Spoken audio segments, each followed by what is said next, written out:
Si Yukian Androda ay maglalaro na sa Magnolia Hotshots sa PBA. Siya ay napili bilang ika-6 na overall pick sa 2025 PBA Rookie Draft.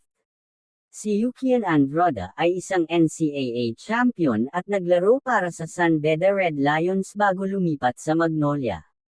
Siya ay inaasahang magpapalakas sa lineup ng Magnolia at magbibigay ng bagong enerhiya sa koponan.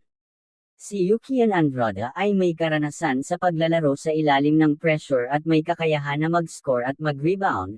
Siya ay inaasahang magdadagdag ng lakas sa koponan ng Magnolia Hotshots.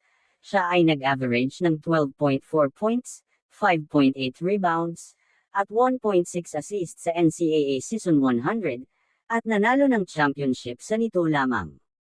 Kaya naman tinirade ng Magnolia Hotshots si Joseph Eri Ubo sa Terra Firma Jeep upang magbigay ng puwang sa lineup para kay Yukian Androda. Ang Magnolia Hotshots ay nag-trade kay Joseph Eri Ubo kapalit ng isang future second-round pick. Ang pag-trade na ito ay ginawa upang magbigay ng pagkakataon kay Yukian Androda na makalaro sa koponan.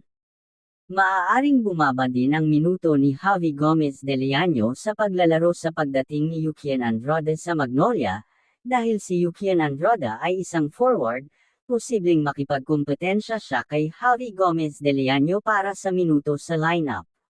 Si Javi Gomez de Leaño ay nag-average ng 16.4 points, 5.7 rebounds, at 2.2 assists bawat laro noong nakaraang season, pero ang pagdating ni Yukian Androda ay maaaring makapagpababa sa kanyang mga minuto sa paglalaro.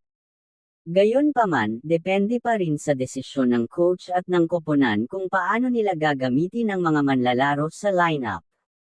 Ang Magnolia Hotshots ay pinili si Yukian Androda imbes na si Joseph Eri Ubo na na-trade sa Terra Firma Jeep.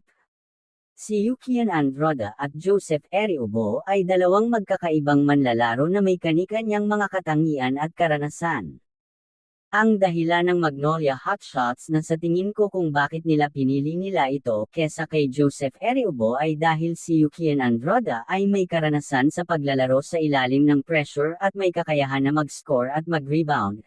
Siya ay isang mahusay na 3-point shooter, na nag-average ng 39% sa kanyang mga 3-point attempts sa NCAA Season 100, si Yukian Androda ay nag-average ng 5.8 rebounds, 1.6 assists sa NCAA Season 100.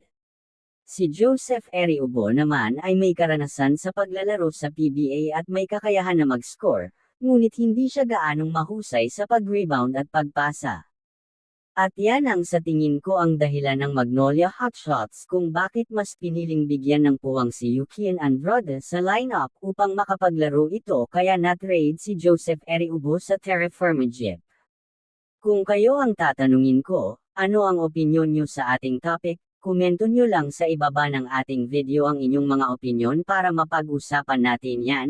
At kung umabot ka naman dito paki-subscribe mo naman ang ating channel para updated ka sa mga bagong upload natin. Yun lamang po at maraming salamat po sa inyo.